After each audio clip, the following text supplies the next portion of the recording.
Welcome to our study on the book of Romans. This is the Romans Education, Part 7, and this is Session 45. We've been looking at 2 Peter, chapter 2, and we were filling in things on our chart, so I would ask you to either turn to that chart where we've been filling those things in, because you'll be adding some things to that. If you didn't bring it back with you, then flip over one of your note pages to a blank page. I think your very last page is blank, and you can just create your own chart back there, and that'll be fine. And we left off last time looking at these two, the things that go with the prideful thinking and the great wantonness, and we were filling in things below those. And now we want to move to that third category in 2 Peter chapter 2, and I want to take a look at it beginning here in verse 13. So here we go. And shall receive the reward of unrighteousness, as they that count it pleasure to riot in the daytime. Spots they are, and blemishes, sporting themselves with their own deceivings, while they feast with you. And so there's two things that we're going to fill in on the chart here.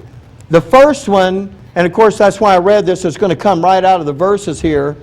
It's going to be riot in the daytime. Now I'm going to put the whole phrase up instead of just rioting.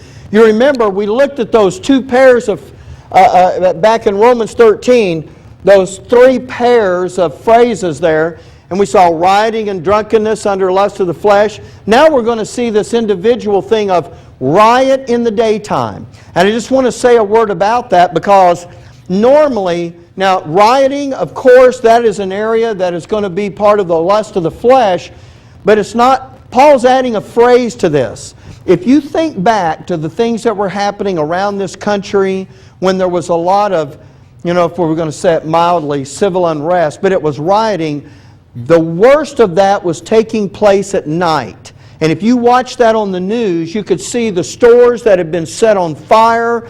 The people were out in droves, and they were intimidating the police lines.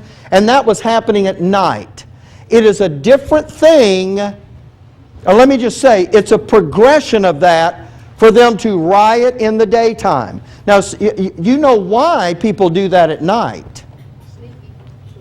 Yeah, it's easier to get away with stuff, more difficult to be identified at night. But this is talking about now a progression of that, where, and you could say, well, folks could do it in the daytime and they could put a mask on. But what Peter is going to be referring to is not just people who are putting masks on or going around at night. This is doing it in broad daylight, in full observance. In other words, again, we're talking about these works of darkness, taking something to the, because we saw the debaucheries. Remember, there was another word that we put there, I just didn't put it up here. It's the excesses. And that's what's happening as the rioting is being taken to excess. So that this is happening and almost being worn kind of as a badge of honor. And the next thing that I'm going to put up here is sporting deceptions. In a sense. When you're sporting something, when you say, oh, they're sporting a new pair of shoes, you know what they're doing? They're showing it off. And so what they're doing here is they're actually showing off these deceptions. Yeah, flaunting is a good word. They're flaunting their deceptions. And when they're doing that, you have to understand that a sporting event is something to be observed. It's something where people gather to take a look at it. These are people who are flaunting, I like that word, they're sporting or they're flaunting the various errors and the promises that they're making. As a matter of fact, I don't think it's in this here, but it says, sporting themselves with their own deceivings while they feast with you. Now there's something remarkable to notice about this, and that is, while they feast with you, Peter's talking to the believing remnant. There is a group of people who have infiltrated or will infiltrate that remnant, and they are not of the same mind as the believing remnant. I'm going to tell you what they are, and we'll have opportunity to look at this further. They are religious lost.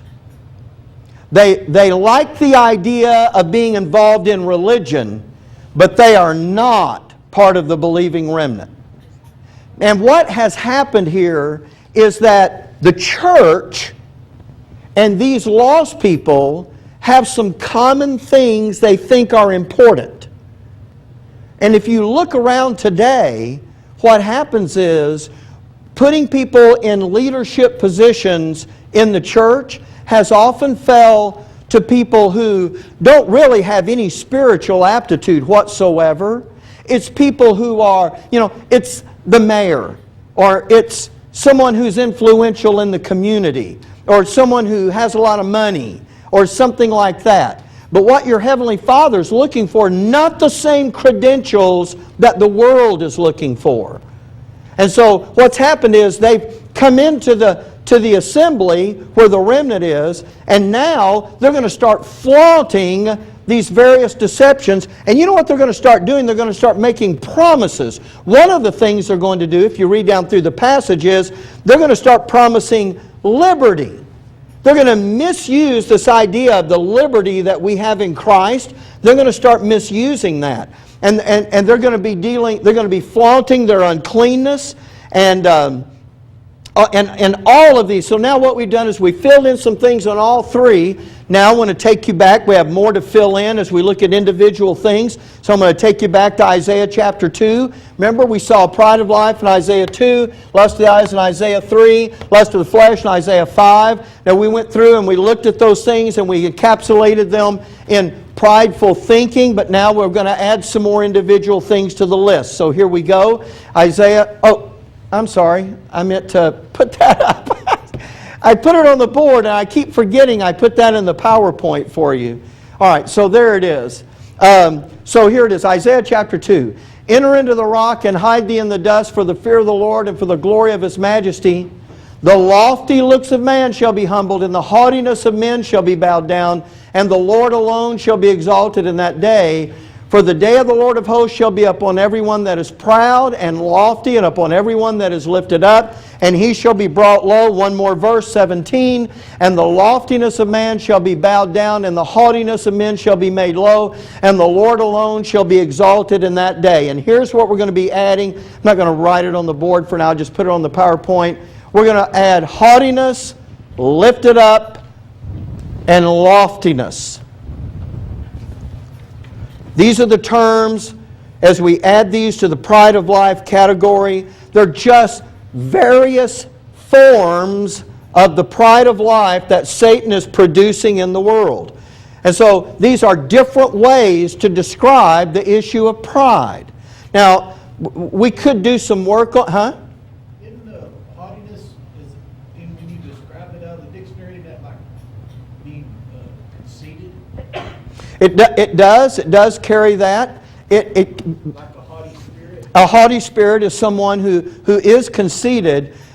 But along with that, think about it this way, because you're going to carry all of this back in the context of what the remnant is being taught. If someone is haughty, they can't be taught anything. You're not going to teach me anything because I already know it all. That's the spirit that is being produced in the population of the world. That no one is going to instruct me. And what that's really after, you know what's really funny? What's really funny is people, I'm glad you brought that up. People, let me see if I can illustrate it, and then I'll see if I can say it.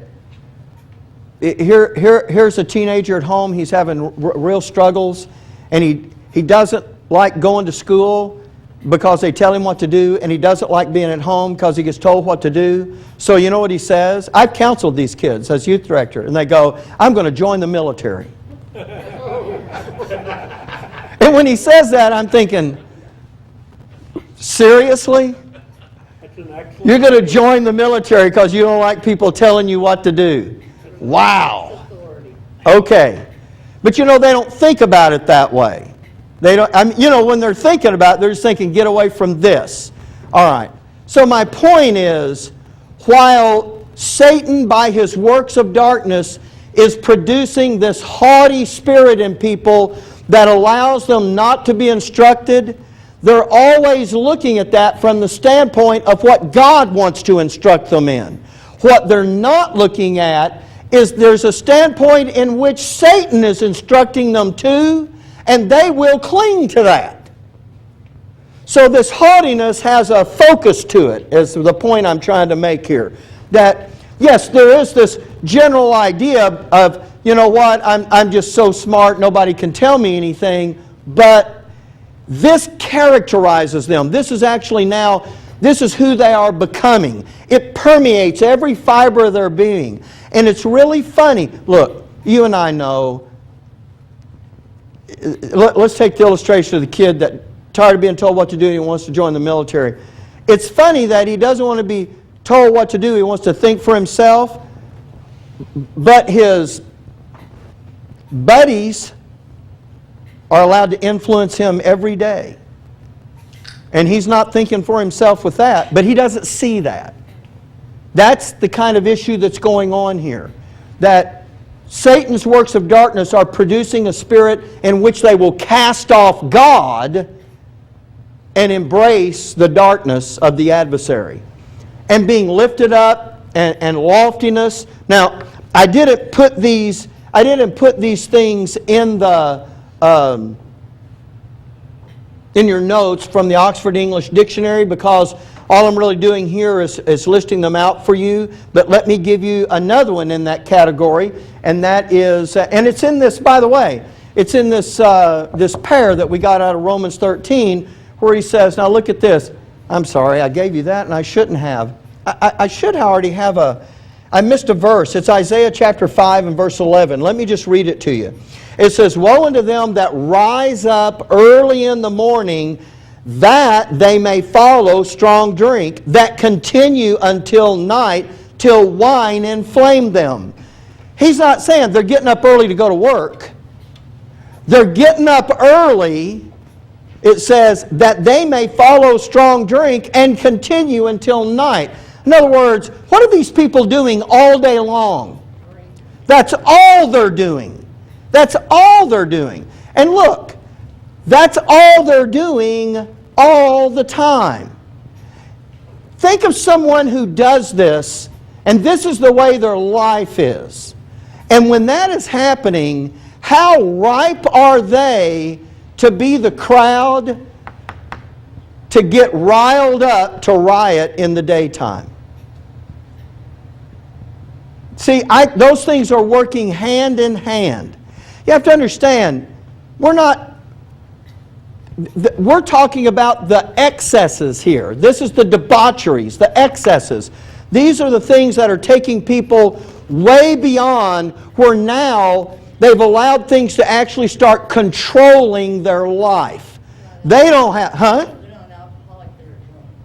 No, okay, if there's a subtle difference there, okay. But they are. They're controlled by that, and their whole life is focused toward that. And so they open themselves up, these works of darkness. And so, let's see. So what do I have here? Gosh, I don't know. I guess I missed that. So let me just give you this one. Concupiscence and lasciviousness. Those are two of the terms that Paul... Ruby's looking at me like... What is that? Yeah, what? Yeah. You know what? I think I may define these for you. We'll add them to our list. I think we are going to get to those eventually where I can define these. These also have to do with this anything goes morally. These are moral corruptions to the uttermost. And when Paul, and of course we're going to encounter those words over in Paul's epistles. And then here's the last one. What did I do? Oh, there's that Isaiah 5:11. I guess I just had it out. And then drunkenness and excesses is what we'll fill in on that third category.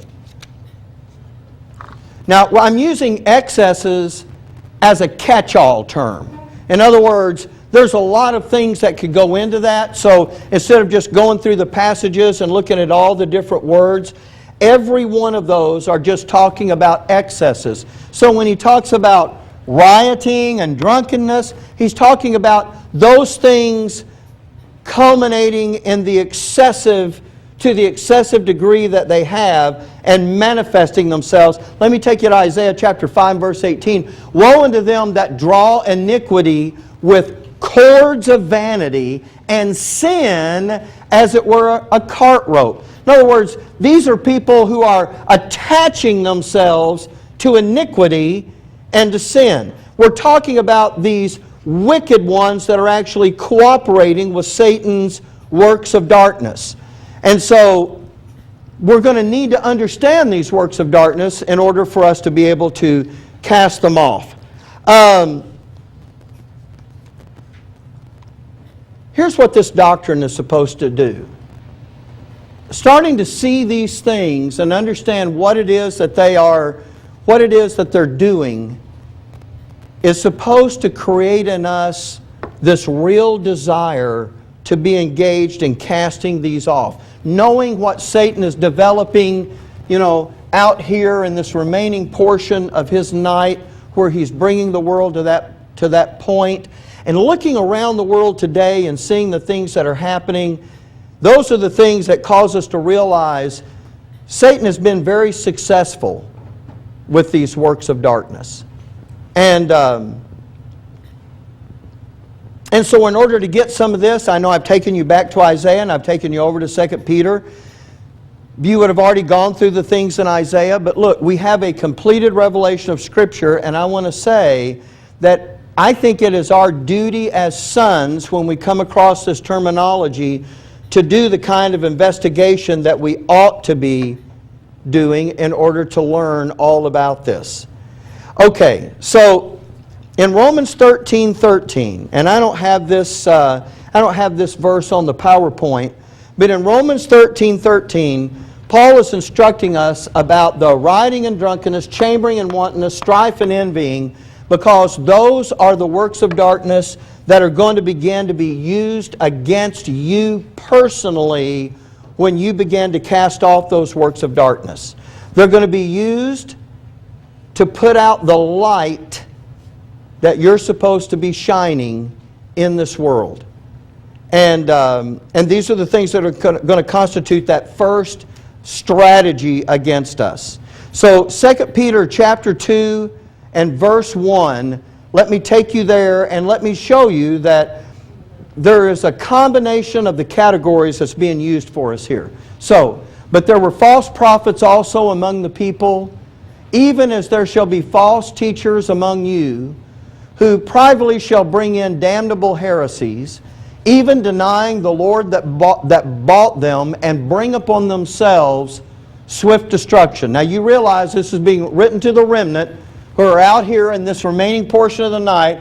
The day is at hand for them, and the Lord that's the swift destruction that's being referred there. So these false teachers are going to come in. Look, why are we looking at this over here with the remnant? Because there's some very clear things that are going to be pointed out to us here, but also because this is a parallel issue to things that Paul is going to be saying to us about the dispensation of grace. We said this way back in Sonship orientation, and you may not remember it, but I said there will come a day when someone will come in the door who will come in here for the specific reason of tearing this group apart. And they're going to bring in these damnable heresies, as Peter calls it here. And it says, even denying the Lord that bought them. I know you can look at that. I look at that and I think, how could you ever do that? How could you ever get to that point? But I want to say, things are already happening in this world that when I was a kid, I'm talking about a teenager, I never would have believed would have been happening. I would have never believed it. I would have thought, that will not ever happen. And yet, here we are. Here we are. So don't underestimate the power of these works of darkness to get people to repudiate God, even when it looks like that would never happen. It will. You put it very wonderful in your notes that it's going to start and it's going to desensitize us so that we get used to it and we stop fighting it. You know, it is the old, I know you're all familiar with this, the old frog in the kettle thing. Okay, I get a couple of looks. If you put a frog in a pot of water, I'm not suggesting, do not try this at home, okay? Put a frog in a kettle of water and put the flame under it so it begins to slowly heat up.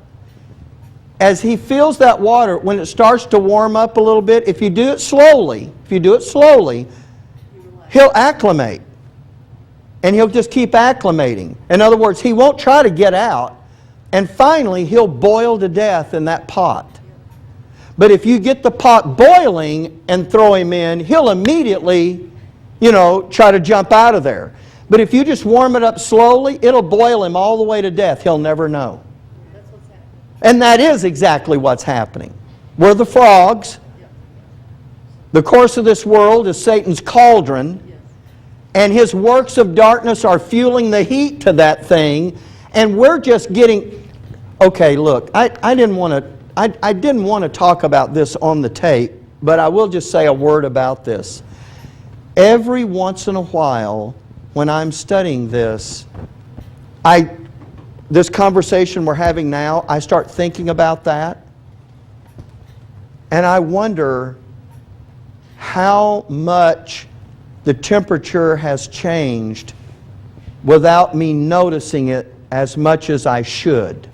In other words, how many... Okay, I'm going to back up. I guess I'll have just a tiny bit longer conversation about this. Because if you've been thinking the same thing, I think we need to at least have this discussion.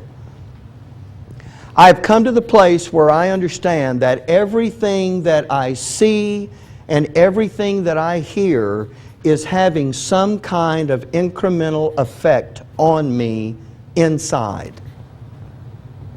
It's either helping me or it's hurting me. One way or the other. I don't think there's too much neutral stuff. Some stuff is worse than others, I'll grant you that. But I'm saying it's like watching your children grow up when you're looking at them all day, every day. When you look at them at night, you don't notice any difference from when they went to bed, got out of bed that morning. And the next day you don't notice any difference until one day you kind of look at them standing over with some other people and you go, when did that kid grow up?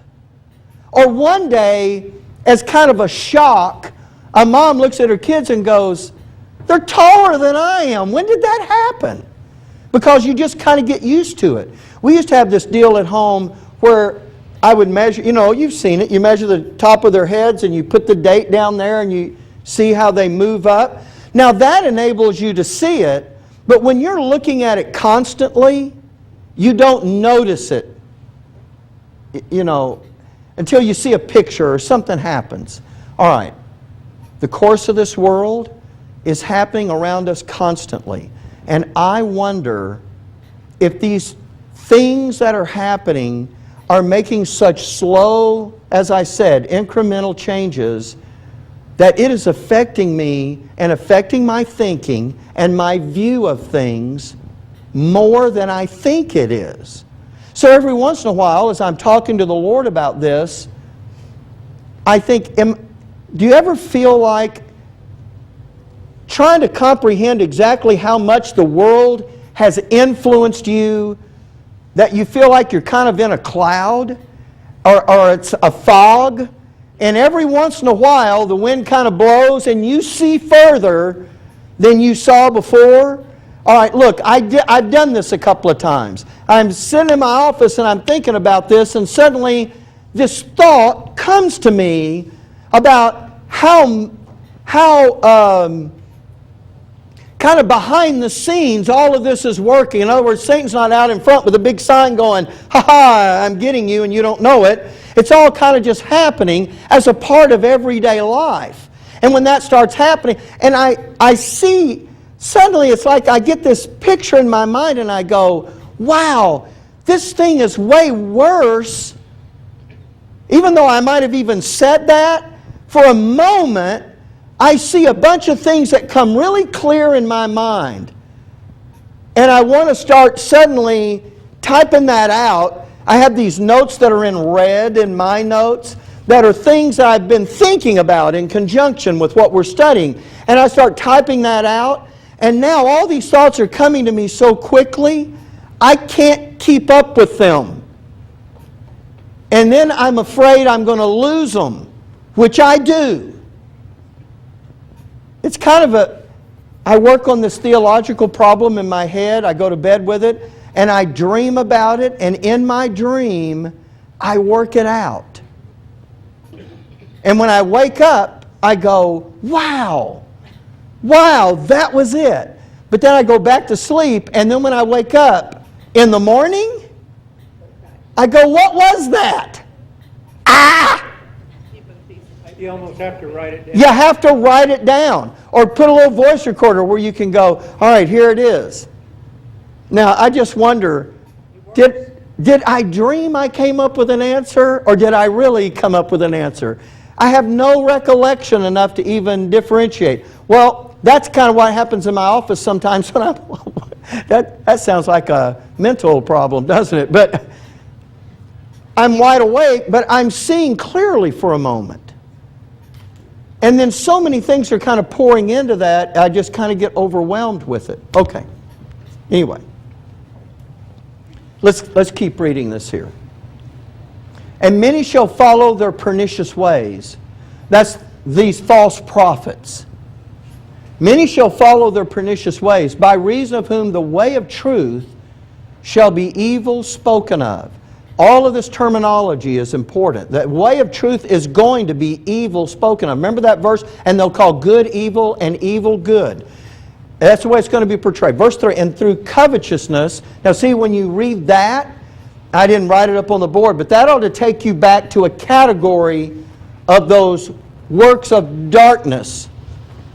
You know, and so he says, and through covetousness shall they with feigned words make merchandise of you, whose judgment now of a long time lingereth not, and their damnation slumbereth not. Now he's talking to the remnant, yes, and he is saying, look, you may have been think that the judgment that was due these guys has been slumbering or has been lingering for a long time.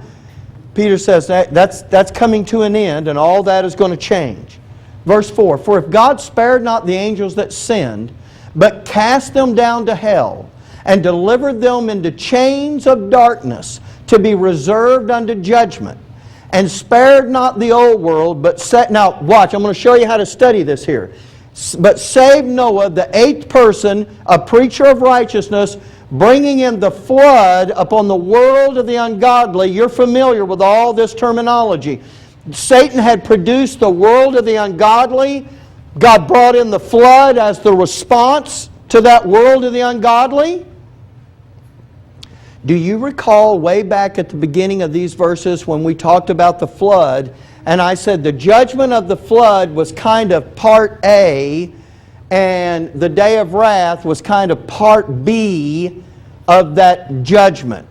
The reason I said it that way, that you can now get a full appreciation for, is because it was a judgment on what Satan, by his works of darkness, was producing in the world. Producing the world of ungodliness. He produced the world of ungodliness, and God judged it with the flood, but the world didn't end. Noah and his family got off the boat. Men began to multiply. Satan reintroduced his works of darkness. He redeveloped, remember that was on your timeline, he redeveloped the world of the ungodly. He brought it once again right here to being the world of the ungodly. God interrupted things to bring in the dispensation of grace, whereby he's offering reconciliation to Jew and Gentile alike. And when that is over, Satan will have the remaining portion of his night. The world will go back to being exactly what it was there. Listen, if indeed it isn't already that at the end of this dispensation of grace. So that it will take from that world of the ungodly status, it will take that last natural step that will be taken that requires his man of sin to be in the world. Now what I'm saying is, and then God will judge it again. It's still the world of the ungodly, you understand? So this is kind of part B. That's the old world. This is the heaven and earth which are now. But now he's going to destroy that finally. And that's what I was talking about back there.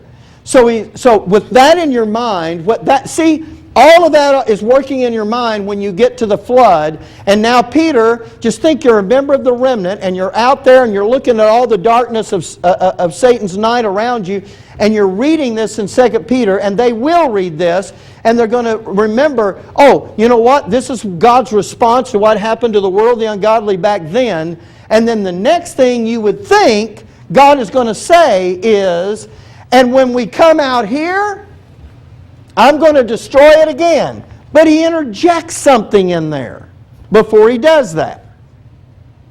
Here it is. And turning the cities of Sodom and Gomorrah into ashes, condemned them with an overthrow, making them an ensample. Now we'll talk about that word. Unto those that after should live ungodly. And deliver, by the way, those that after should live ungodly, what is this? This is 2 Peter. He's coming all the way back here after this dispensation of grace. And delivered just Lot, vexed with the filthy conversation of the wicked. He was in Sodom. For that righteous man dwelling among them in seeing and hearing vexed his righteous soul from day to day with their unlawful deeds. When you read that, you don't have a tendency to think that that's such a bad thing. They're unlawful deeds. When we think about unlawful, we think, oh, I didn't come to a full stop at the stop sign. Unlawful in this case is talking about in contradiction to the law of God. That's the unlawful deeds there. He's not just talking about they're just lawbreakers. He's talking about to God. And vexing would be like strenuous to his soul. I'm sorry? His righteous soul. Yes. Maybe like tiring. He's just exhausted from having to deal with It would be, I think it goes beyond that. Where I'm going to say that back so they can get on the camera. suffering. I mean, but it's similar. Have you ever, when you know why I should have just put the definition of vexed in there, because it's going to have some nuance I'm not going to say right now because I'm just saying it. But I want you to notice the two components behind that. We'll talk about that vexed. In seeing and hearing. That's why I used that terminology a while ago. Everything that I see and everything that I hear is having some kind of effect on me. And in Sodom, he was in the midst of all of this darkness. And it was, if you're vexed, I think you are wore out with it, yes. But I think it's affecting you. In other words, it's almost to the point of despair. Yeah. How much was the fight? Right, there you go. How am I supposed to deal with this? How am I supposed to handle this? If we're not careful, we'll get that same way looking at casting off the works of darkness, because not every church is going to do it. It's just going to be a few folks, and you'll tend to be overwhelmed with it. So we have to be careful about that. But when it says, in seeing and hearing vex his righteous soul from day to day, it was that constant barrage of their unlawful deeds. When I would go visit my grandparents in the summer, I'm not trying to connect them with the unlawful deeds of the Satan's night, but they lived up in the mountains of Arkansas, and they had, the way they pronounced words sometimes were a little different. My grandma would go, "Ear you deef?" My mom came and picked me up after spending the summer with them one year, and I said the word deef. And my mother turned around in the car seat and looked back at me, and she went, "What did you say?" I said, whatever it was, deaf. I just remember that part. And she said, "The word is deaf." And I said, "Well?" She said, "I know where you got it. Say it the way you said it before you went." I didn't ask anything more about it. I just thought, this is not going to end well for me. So I'm just going to leave that alone. You know what my point was? I would have never said that on my... I just needed to hear somebody saying it for a period of time. And you know what? I just naturally, subconsciously, I used to say I did it unconsciously, but I actually wasn't passed out. I was awake. So subconsciously, that happened. And have you ever been around someone where they have a little saying, maybe when... I have a saying that I say when I'm getting off the phone. I'll say, "See you soon." And you know what I notice? People that I talk to a lot, I hear them say that saying that they didn't say before because they've heard me say it so many times. And I recognize it. It's not... I'm saying that's a bad thing. I'm saying those things have an effect on you. Satan's darkness is trying to have an effect on us in that way. And it's subtle at best, but it's going to go really after us here. And so here's the point, and the alarm went off. So let me say this, and we'll break. There is a reason that in the midst of talking about the world of the ungodly and God destroying it in the flood, before he comes over here and talks about destroying the world of the ungodly again, he interjects this thing about Sodom and Gomorrah. And that's the thing I want to give us some detail on. So we'll say